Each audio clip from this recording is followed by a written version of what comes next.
నేను గతంలోనే చెప్పా, ఎర్రబుక్కు దాని పని తీసుకుంటా పోతుందని. చట్టాన్ని ఉల్లంఘించిన వారు ఎవరిని మేము వదిలిపెట్టట్లేదు, పెట్టము. దాంట్లో ఎలాంటి డౌట్ లేదు. కానీ వాళ్ళు చేశారు గనక మనం చేయాలనుకుంటే చాలా పొరపాటు అవుతుంది. 151 అయింది. అది గుర్తుపెట్టుకోవాలి. నేను ఎవరిని వదిలిపెట్టే ప్రసక్తే లేదు.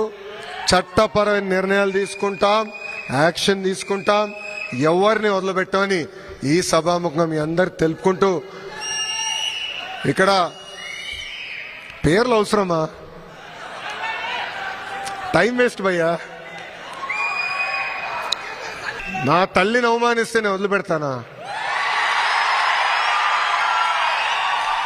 మీ తల్లిని అవమానించినా నేను వదిలిపెట్టాను.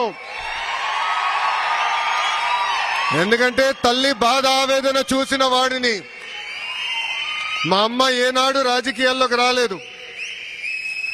వాళ్ళ నాన్నగారు ముఖ్యమంత్రి, భర్త ముఖ్యమంత్రి. కానీ